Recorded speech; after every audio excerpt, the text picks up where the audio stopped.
Allora, un'altra questione da chiarire, proprio perché non abbiamo avuto modo di farlo, ma brevemente, è con la legge di stabilità, questa nuova che è arrivata a termine. Adesso vediamo i messaggi, perché oggi stanno veramente tempestando. È vero che noi veneti siamo silenti, ma condividiamo la sua battaglia, non si demoralizzi e vada avanti. La vedono demoralizzata? No, scherziamo, no, io sono una di quelle energiche. Sì, per dirvi anche su tutta la questione dei profughi, giusto per citare infatti ecco.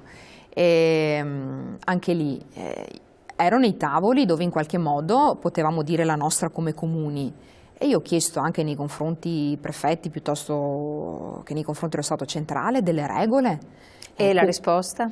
La risposta, insomma, abbiamo capito che non ci sono state grandi risposte, ma io non ero sicuramente per la distribuzione in tutti i comuni senza avere un minimo di regole, senza sapere quanto i profughi rimanevano sul territorio, chi in qualche modo li gestiva dopo il fatto che magari non venisse riconosciuto loro lo status di profugo. Cioè, o ci sono delle garanzie in qualche modo. Si dà anche al sindaco degli strumenti e se no così sì che simpliciter dire a tutti i sindaci portateveli a casa, ecco. Quindi per dire dove c'è da decidere sui tavoli in qualche modo dove si può dire la nostra come comuni, io l'ho sempre fatto e continuo a farlo nell'interesse dei nostri comuni. Cioè prima di tutto c'è l'interesse dei nostri comuni, quindi e nei confronti dello Stato centrale e nei confronti della Regione. Comunque c'è l'interesse dei nostri cittadini e dei nostri comuni, è quello che si fa valere. Per cui io le mie battaglie, al di là di tutto, proprio anche per carattere, io le faccio sempre. Ecco, si è pronunciato anche un sindaco di un comune della provincia di Padova, altri amministratori comunali relativamente al discorso della legittima difesa. Sì. Quindi l'inasprimento delle pene da un lato, l'attenuare del caso di intervento di legittima difesa, quindi la proporzionalità tra l'offesa e la difesa. Lei che cosa ne pensa a questo proposito? Allora, non so se i suoi concittadini sono stati coinvolti in fatti di furti domestici. Ecco, non vi nascondo che tutti gli anni io chiedo alle forze dell'ordine un report per verificare ad esempio quanti furti o rapine si verificano sul mio territorio, denunciati, perché devo fare piccola parentesi, sì, denunciati. Denunciati, ecco. Perché c'è poi anche ci quella sono quelli cifra che non vengono esattamente. Denunciati. Ecco, non vi nascondo che il mio comune fortunatamente è un comune abbastanza tranquillo. È chiaro che si verificano degli episodi perché non è fuori dal mondo e purtroppo dobbiamo fare i conti anche noi con la realtà, però tutto sommato il mio comune è un comune tranquillo. Vuoi anche per un coordinamento che c'è tra carabinieri, polizia locale, che comunque sono presenti. Uno dice ma non li vediamo, sono poco. In realtà noi abbiamo dei riscontri e degli episodi dove fortunatamente c'erano le forze dell'ordine e la polizia locale. Quindi dico, tutto serve. Poi anche la collaborazione con i cittadini è fondamentale, cioè il fatto quando il cittadino vede qualcosa che non va, deve subito avvisare il sindaco, avvisare le forze dell'ordine, perché anche questa azione di comunità serve, perché dove non arrivano le forze dell'ordine, in qualche modo anche il cittadino deve intervenire per dare una mano, non girarsi dall'altra parte. Questo diventa fondamentale. Allora, pensate a chi nel cuore della notte viene svegliato perché si sente qualcuno entrare in camera, magari uno anche alla pistola, e secondo voi razionalmente può dire no aspetta che devo sparare un colpo perché se no se ne sparo due rischio di andare in galera.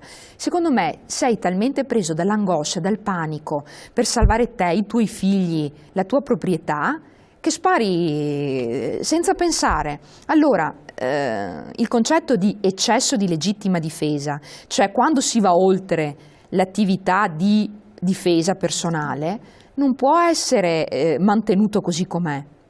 La legittima difesa deve essere garantita a prescindere, cioè non si può valutare se uno si è difeso troppo, perché uno si difende, punto, e difende se stesso e la sua proprietà, perché la proprietà di una persona è sacra, frutto della sua fatica, frutto dell'attività magari dei suoi genitori, frutto del suo impegno, per cui anche questa deve essere tutelata.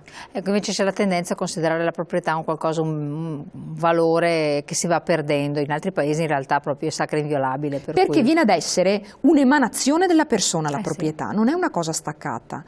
Poi è vero che andare ad uccidere un'altra persona per una questione materiale, è vero, la vita umana ha comunque la priorità su tutto, però mettetevi nei panni di chi nel cuore della notte si sveglia angosciato e si deve difendere.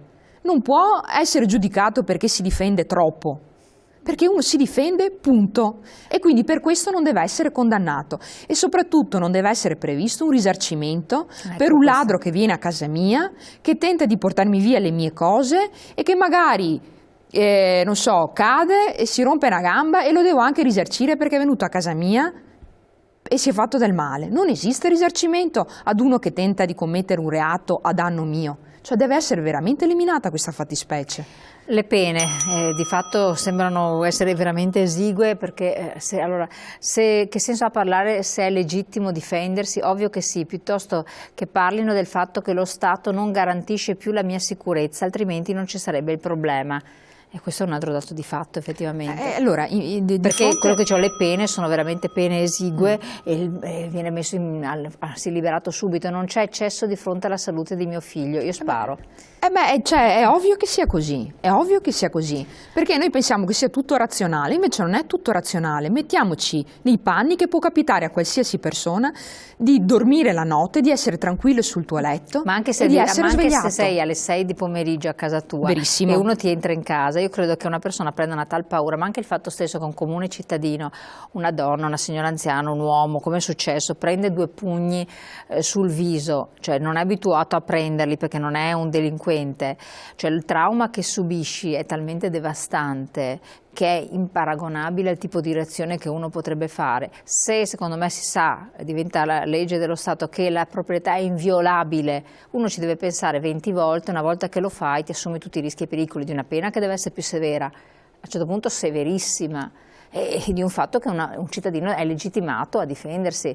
Poi ovviamente dicono perché tutti sono armati, poi ci sono sparatori come negli Stati Uniti. Noi non siamo americani, secondo me è un dato di fatto, e poi se uno vuole sparare alla moglie lo fa comunque a prescindere, cioè se vuole commettere dei reati il normale cittadino preso da pazzia lo fa a prescindere, lo può fare col coltello, però è effettivamente inverosimile, perché ci sono tante persone in altri comuni. Il suo a un certo punto è fortunato, tutti sciameranno nel comune. Sì, no, c'è da dire che ad esempio i comuni che hanno arterie stradali vicine, ad esempio caselli autostradali, è chiaro che sono più colpiti, perché la via di fuga diventa più facile per chi vuole commettere dei reati. Ecco perché magari ci sono dei comuni che possono essere più esposti rispetto ad altri. Oppure dei comuni dove c'è più ostentazione, nel senso che magari ci sono case più belle, oppure c'è in qualche modo l'idea che possa essere anche più il bottino più cospicuo.